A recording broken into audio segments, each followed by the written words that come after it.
If God does not do that, the old thing will contaminate the new thing He does.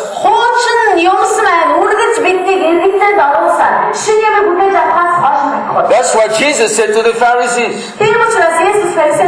Your traditions make my word of no effect in your life.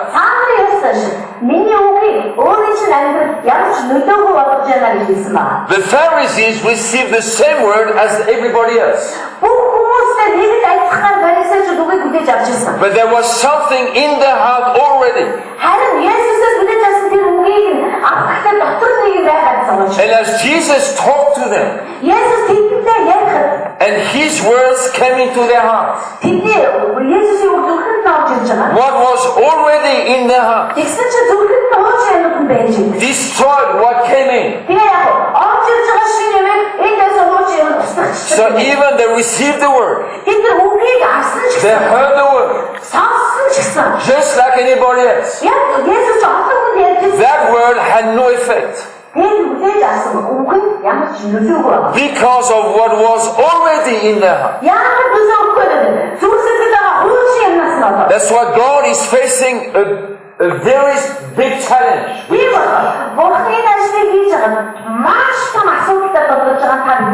The problem of the church is not that the church is empty. The problem of the church is that the church is full already.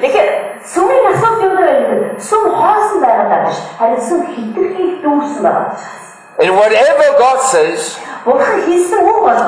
there is something already in our hearts which can destroy what God says, which can neutralize what God says. So even what He says is powerful. Even what He says has the power to transform our life.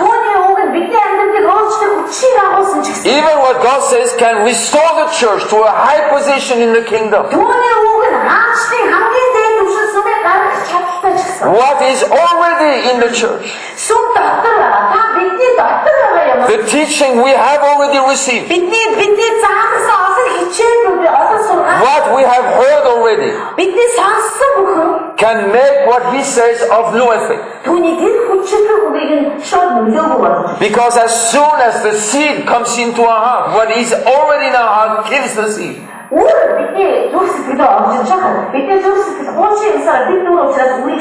So God has a big challenge. And His challenge is what we already have in our hearts. Are you with me? So it's to help you, because as I talk about Egypt, as I speak about the wilderness, their journey through the wilderness, as I speak about the promised land, maybe you already have certain things in your hearts and in your mind. Now I want to ask you to do this. Put everything aside.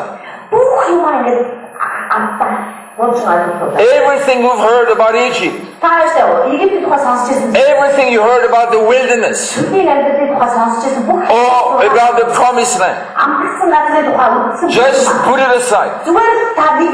It might be right, it might be wrong, but just put it aside, so God can bring fresh revelation. We need fresh revelation. Amen. We cannot live on old food. Maybe what you heard was right 5 years ago. But God is moving forward. Revelation is progressive. Revelation is not a doctrine, it's not static. Revelation is progressive. So we have to keep updated with truth. So put things aside. So when God speaks this week, the seed can fall into a good soil. Amen. And God can update your understanding. God can release fresh revelation. Even about old stories. Fresh revelation. Which will restore your spirit. And you will see things you have never seen before. You will hear things you have never heard. In the years to come, God will say things we have never heard before.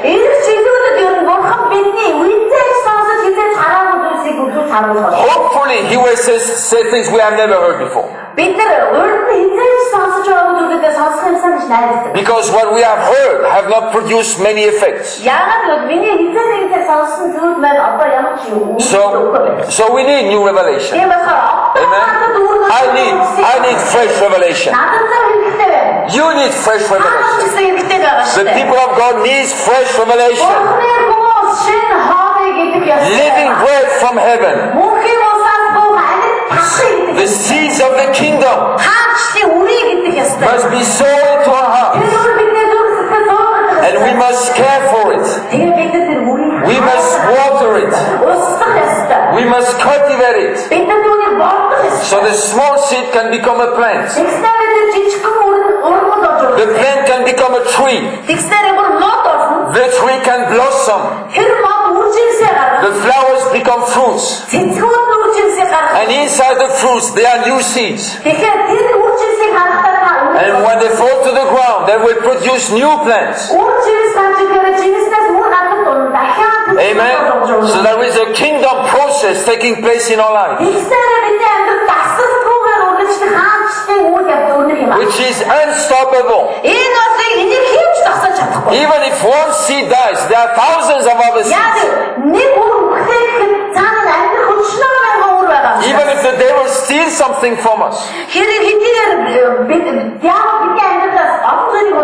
there is so much more which will begin to grow and develop and take over. Can you say amen to that?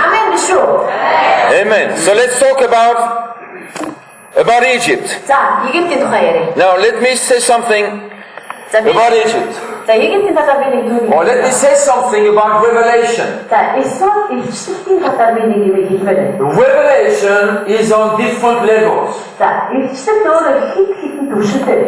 believe that there are 3 basic levels of revelation.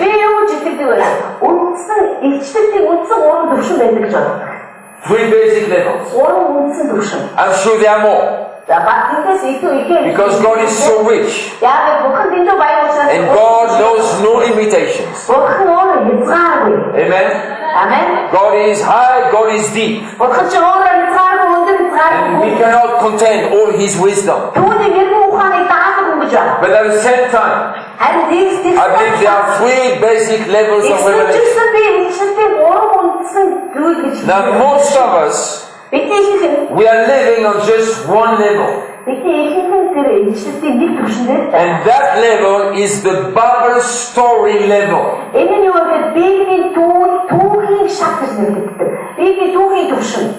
We read the Bible. We read the stories of the Bible. We know the history of Israel. We know the kings, the prophets. We know about the Red Sea.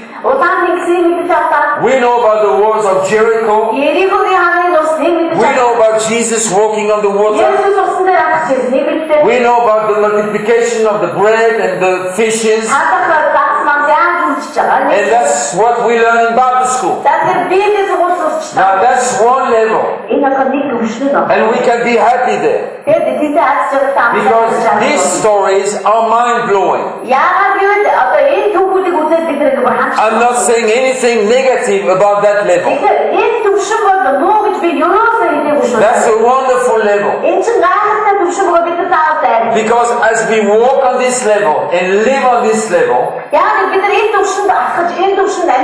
we realize God's greatness. That we have a great God.